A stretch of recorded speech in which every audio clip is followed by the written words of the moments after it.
심해에 약속한 외국 기술자의 고백. 캐나다의 차가운 항구 도시 에스키몰트.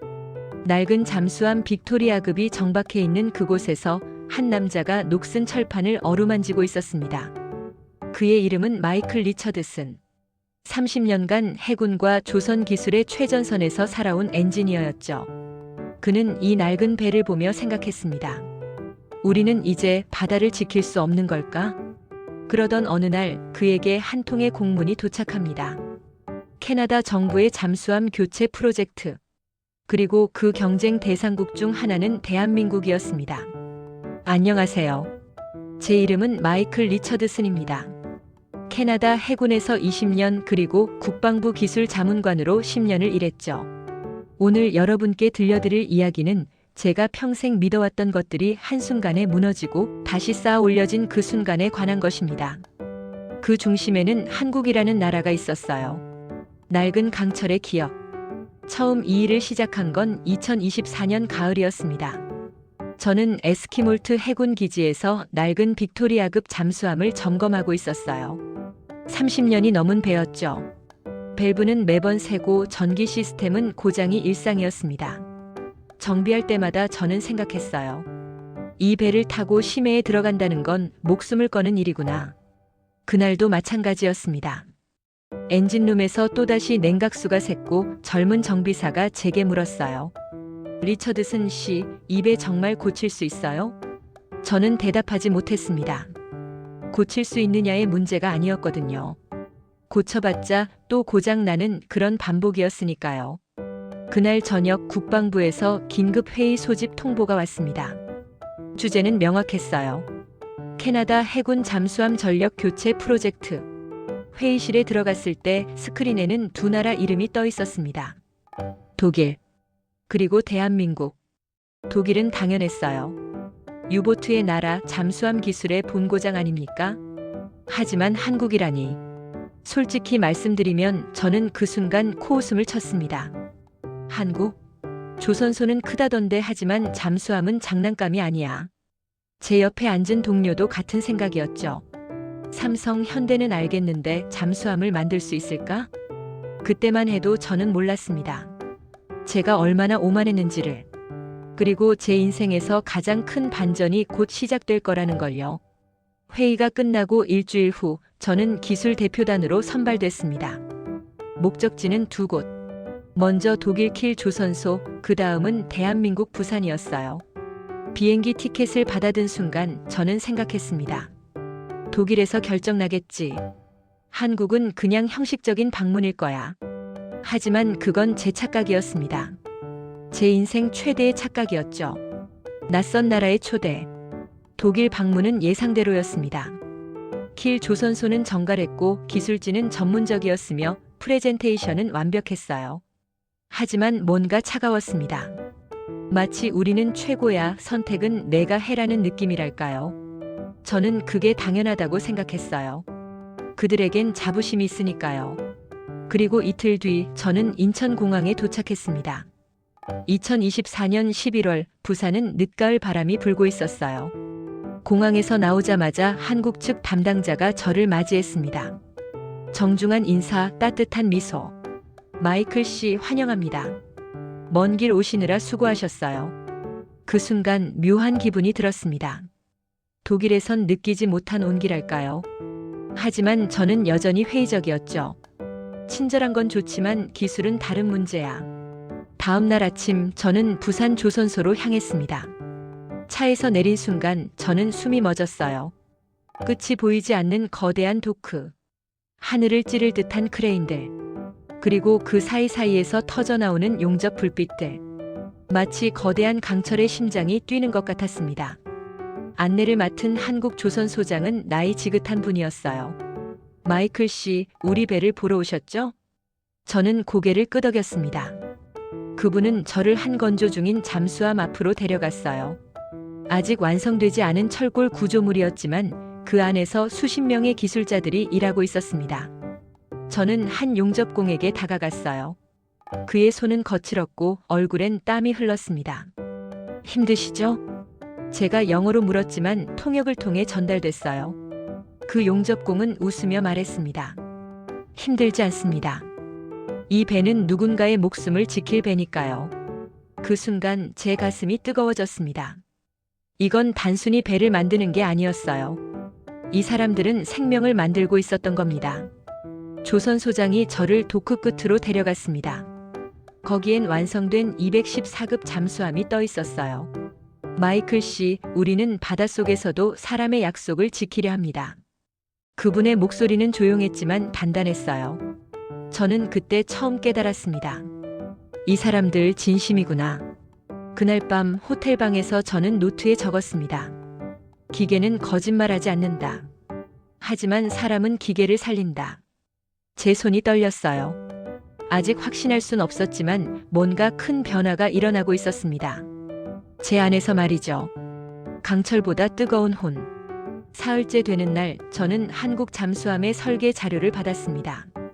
회의실에 앉아 그 두꺼운 파일을 펼쳤을 때 저는 놀라움을 감추지 못했어요. 철판 하나, 용접선 하나에도 세밀한 주석이 달려 있었습니다. 결합률 0.001% 목표. 용접 후 3차 검수 필수. 압력 테스트 5회 반복 확인. 이건 단순한 설계도가 아니었어요. 이건 집념이었습니다. 완벽을 향한 거의 광적인 집념이요. 한국 측 수석 엔지니어가 제게 설명했습니다. 마이클 씨, 우리는 실수를 용납하지 않습니다. 바닷속 300m에서는 단 1mm의 오차도 생명을 앗아갈 수 있으니까요.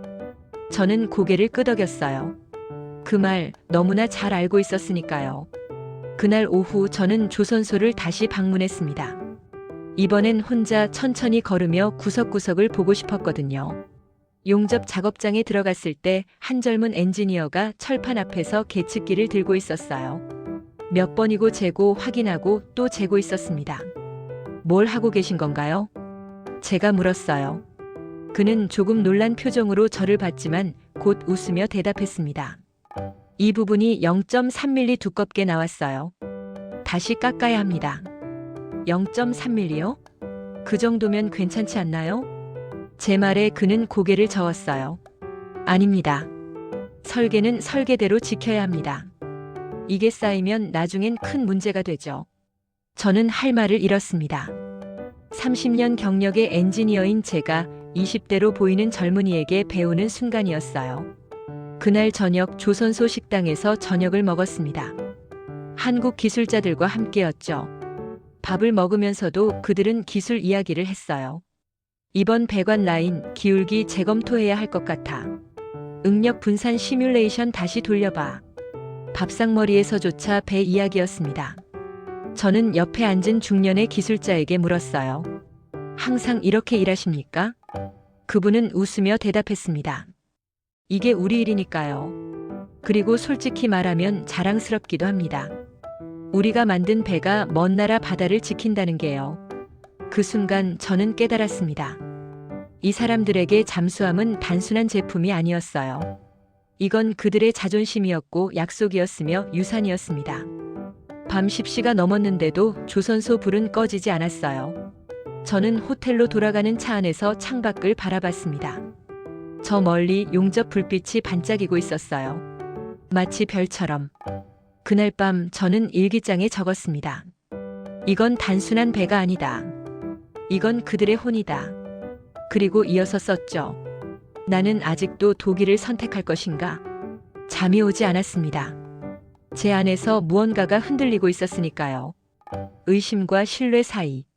한국 방문 나흘째 되는 날 캐나다 대표단 전체 회의가 열렸습니다.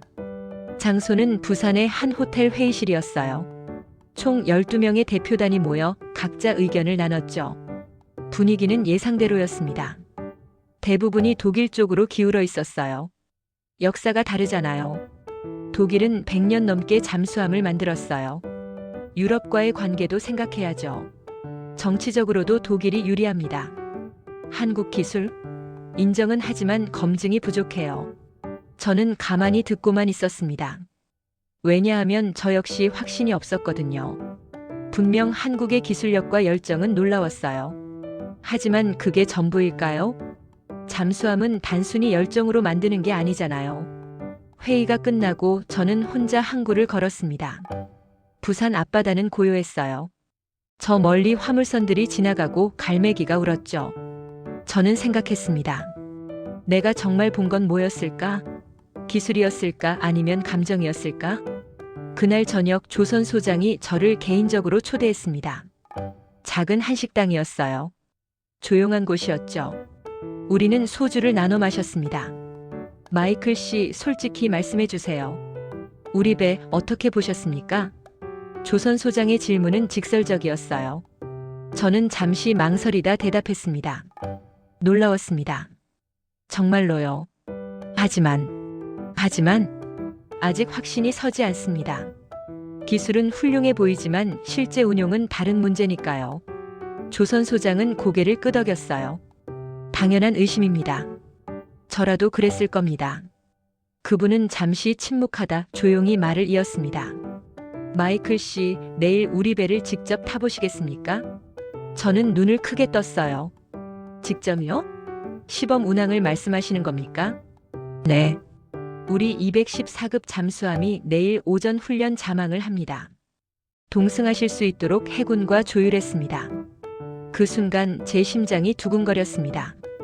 설계도와 공장은 봤지만 실제 바닷속은 다른 세계니까요. 저는 고개를 끄덕였어요. 타겠습니다. 그날 밤 저는 잠을 이루지 못했습니다. 내일이면 제 모든 의심이 풀리거나 아니면 더 커질 테니까요. 창밖으로 부산 야경이 보였어요. 불빛들이 반짝이고 있었죠. 저는 중얼거렸습니다.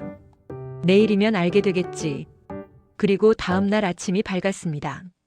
깊은 바다의 시험. 다음 날 새벽 5시 저는 해군 기지에 도착했습니다. 부산 앞바다는 아직 어둠이 가시지 않았어요. 차가운 바닷바람이 얼굴을 스쳤죠. 214급 잠수함 이순신함이 부두에 정박해 있었습니다. 검은 철판, 날렵한 함체. 멀리서 봤을 때와는 다른 위압감이 느껴졌어요. 저는 천천히 다가갔습니다. 한국 해군 선장이 저를 맞이했어요. 마이클 씨, 환영합니다. 오늘 우리와 함께 심해로 가시겠습니까? 영광입니다. 저는 경례를 하고 함내로 들어갔습니다. 잠수함 내부는 좁고 복잡했어요. 하지만 모든 게 정돈되어 있었죠. 배관, 전선, 계기판 하나하나가 제자리에 있었습니다. 저는 용접선을 손으로 쓸어봤어요. 매끄러웠습니다. 흠집 하나 없었죠. 준비됐습니다, 함장님. 부함장의 보고가 들렸어요. 자망 시작. 함이 천천히 물속으로 가라앉기 시작했습니다. 수심 10m, 20m, 50m. 철판이 삐걱거리는 소리가 들렸어요. 그건 정상이에요. 압력을 받으면 철판이 미세하게 변형되거든요. 하지만 그 소리를 들을 때마다 심장이 조여왔습니다. 수심 100m. 함 내부는 고요했어요. 승조원들은 각자 자리에서 묵묵히 임무를 수행했죠. 아무도 흔들리지 않았습니다. 수심 200m. 압력이 더 강해졌어요. 철판 소리가 더 크게 들렸죠. 저는 손을 꽉 쥐었습니다.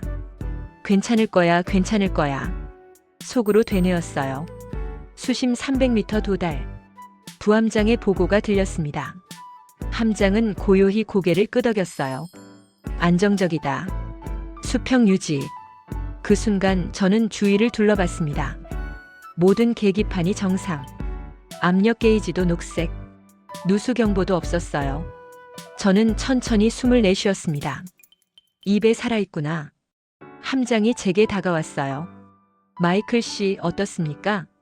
놀랍습니다. 정말로요. 저는 솔직하게 대답했습니다. 함장은 미소를 지었어요. 걱정 마십시오. 우리 아버지가 이 배의 첫 용접을 하셨습니다. 네. 제 아버지는 30년간 조선소에서 일하셨어요. 이 배의 첫 철판을 용접하신 분이 바로 우리 아버지였죠. 그분은 늘 말씀하셨습니다. 이 배는 내 아들이 탈 배다라고. 저는 그 말에 가슴이 뭉클해졌어요. 이 배는 단순한 기계가 아니었습니다. 이 배는 한 아버지가 아들에게 남긴 유산이었던 거예요. 잠수함은 30분간 심해를 유영했습니다. 조용하고 안정적이었어요. 마치 거대한 고래가 바다를 헤엄치는 것 같았죠. 수면으로 복귀할 때 저는 창문 너머 깊고 푸른 바다를 바라봤습니다. 빛 하나 없는 어둠 속에서 이 배는 제 목숨을 지켜주고 있었어요. 함이 수면으로 떠올랐을 때 저는 깊은 숨을 쉬었습니다. 함장이 물었어요. 이제 믿으십니까? 저는 고개를 끄덕였습니다. 네, 믿습니다. 그날 제 보고서엔 이렇게 적혔습니다. 한국 214급 잠수함 실전 운용 가능 수준 이상. 기술적 신뢰도 검증 완료. 하지만 진짜 싸움은 이제부터였습니다. 북극의 그림자. 캐나다로 돌아온 건 11월 말이었습니다. 오타와는 벌써 눈이 내리고 있었어요. 공항에서 나오자마자 차가운 바람이 얼굴을 때렸죠. 독일도 한국도 아닌 제 고향의 공기였습니다. 이틀 뒤 국방부 대회의실에서 최종 보고회가 열렸어요. 국방장관, 해군 참모총장, 그리고 총리실 관계자까지 참석했죠. 저는 준비한 자료를 들고 단상에 올랐습니다. 먼저 독일입니다. 저는 화면에 독일 잠수함 사진을 띄웠어요. 기술력은 검증됐습니다. 역사도 깊고 신뢰도도 높습니다. 다만 납기가 8년, 비용은 예상보다 20% 높습니다. 회의실은 조용했어요. 모두가 예상한 내용이었으니까요. 그리고 한국입니다. 저는 화면을 바꿨습니다. 부산 조선소 사진, 214급 잠수함, 그리고 제가 직접 탑승한 사진까지. 기술력 검증 완료. 납기 6년, 비용은 예산 대비 10% 절감 가능합니다. 그때 한 관계자가 손을 들었어요. 하지만 리처드슨 씨, 한국은 우리와 정치적 동맹이 약하지 않습니까? 유럽과의 관계를 고려하면 독일이 유리합니다. 저는 잠시 침묵했습니다. 예상한 질문이었어요. 하지만 이 질문에 어떻게 답하느냐에 따라 모든 게 결정될 거였죠. 저는 천천히 입을 열었습니다. 정치적 동맹 맞습니다. 중요한 문제죠. 하지만 제가 묻고 싶습니다. 우리가 사는 건 잠수함입니까? 아니면 정치적 관계입니까?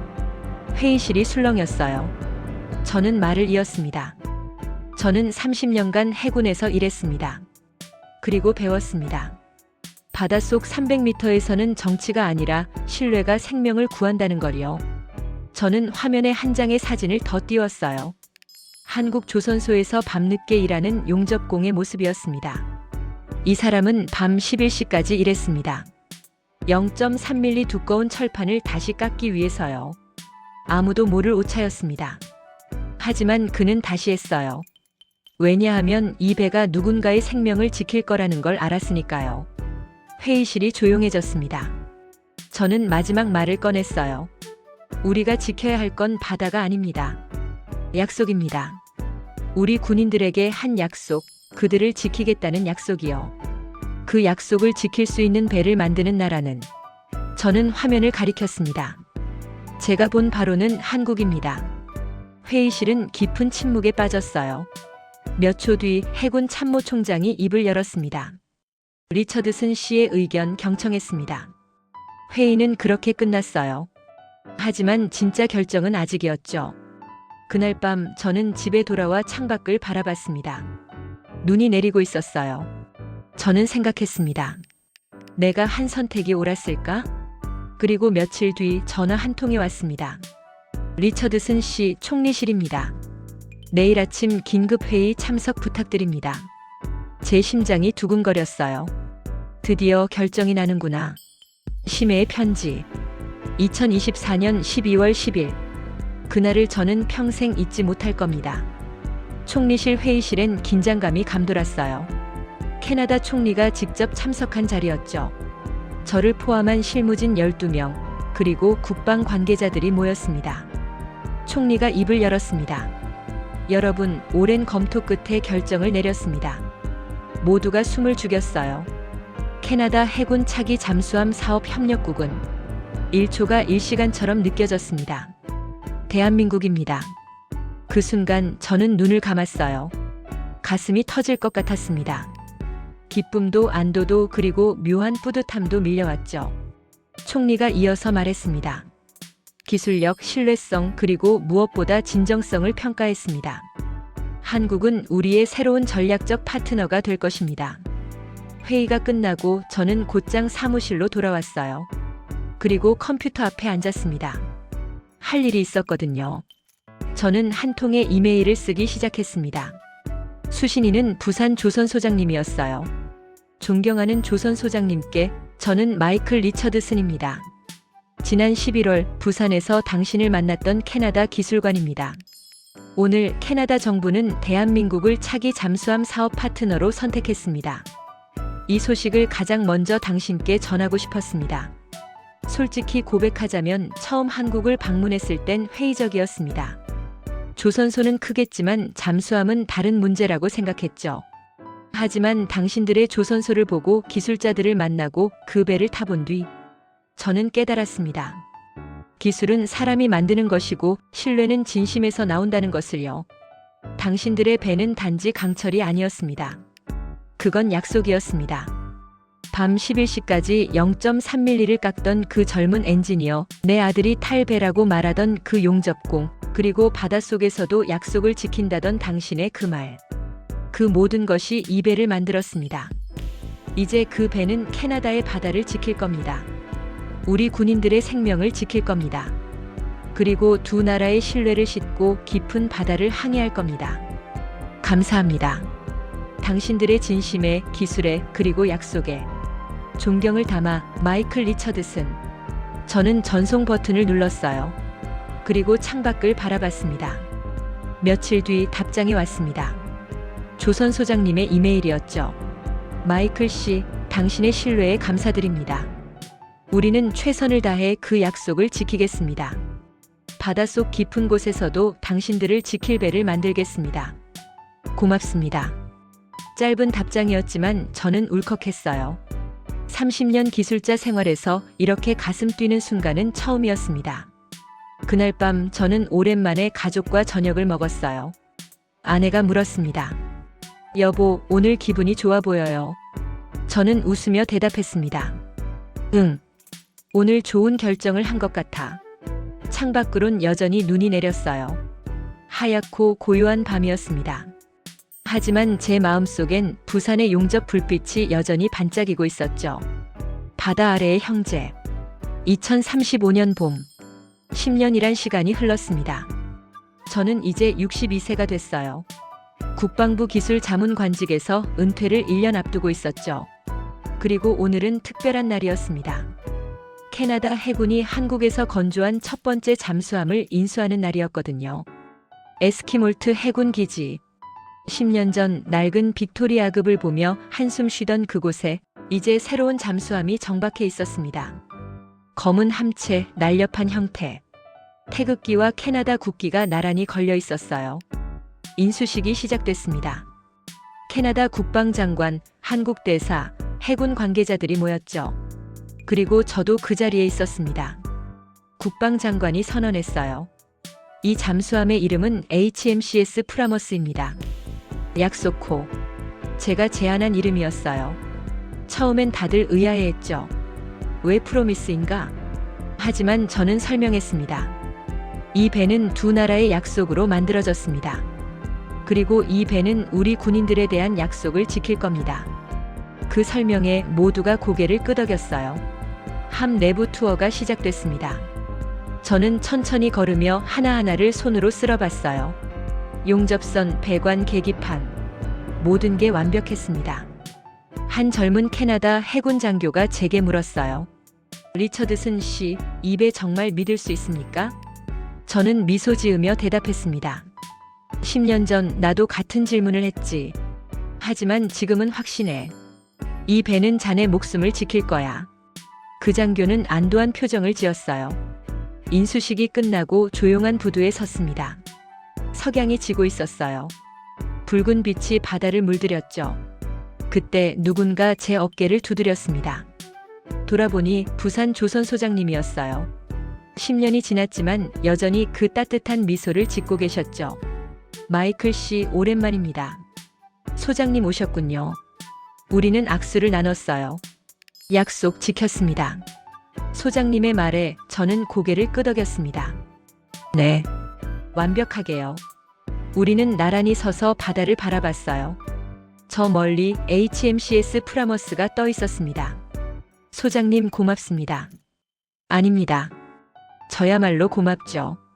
믿어주셔서. 그 순간 저는 깨달았습니다. 이 10년은 단순히 배를 만든 시간이 아니었어요.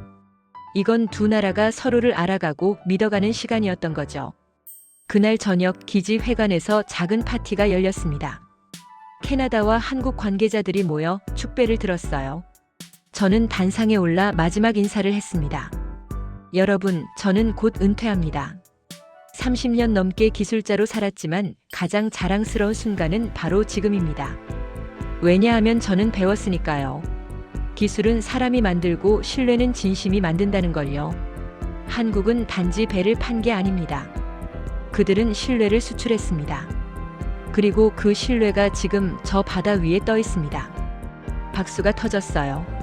따뜻하고 진심 어린 박수였죠. 파티가 끝나고 저는 홀로 부두에 나왔습니다. 밤하늘엔 별이 빛나고 있었어요. 저 멀리 HMCS 프라머스의 불빛이 보였습니다. 저는 중얼거렸습니다. 나는 기술자가 아니라 사람의 마음을 믿게 됐어. 그때 핸드폰이 울렸어요. 부산 조선소의 한 젊은 엔지니어로부터 온 메시지였습니다. 10년 전 0.3mm를 깎던 그 청년이었죠. 마이클 씨, 프라머스 잘 받으셨죠? 저도 이 배 만드는데 참여했습니다. 10년 전 말씀 기억하세요? 이게 쌓이면 큰 문제가 된다던 그 말. 저는 그 마음으로 이 배를 만들었습니다. 부디 안전하게 오래오래 운용하세요. 저는 눈시울이 뜨거워졌어요. 그리고 답장을 보냈습니다. 고맙네. 자네 덕분에 우리 아이들이 안전하게 바다를 지킬 수 있을 거야. 자네는 훌륭한 엔지니어야. 핸드폰을 주머니에 넣고 저는 다시 바다를 바라봤습니다. 프라머스는 고요히 떠 있었어요. 마치 깊은 바다의 약속을 지키겠다는 듯이. 그로부터 몇 년 뒤 마이클 리처드스는 조용히 은퇴했습니다. 하지만 그의 이야기는 캐나다 해군 사관학교 교재에 실렸죠. 신뢰는 기술보다 강하다. 그리고 2040년 어느 날 HMCS 프라머스는 북극해 깊은 바다에서 캐나다 영해를 침범한 불법 잠수함을 탐지해냈습니다. 완벽한 성능, 흔들림 없는 신뢰성. 그날 함장은 보고서에 이렇게 적었습니다. 이 배는 살아있다. 마이클이 10년 전 했던 바로 그 말이었죠. 그리고 지금도 부산의 어느 조선소에선 용접 불빛이 반짝입니다. 누군가의 생명을 지킬 배를 만들기 위해 오늘도 묵묵히 철판을 깎고 용접하고 약속을 새기고 있습니다. 그것이 바로 신뢰를 수출하는 나라 대한민국의 이야기입니다.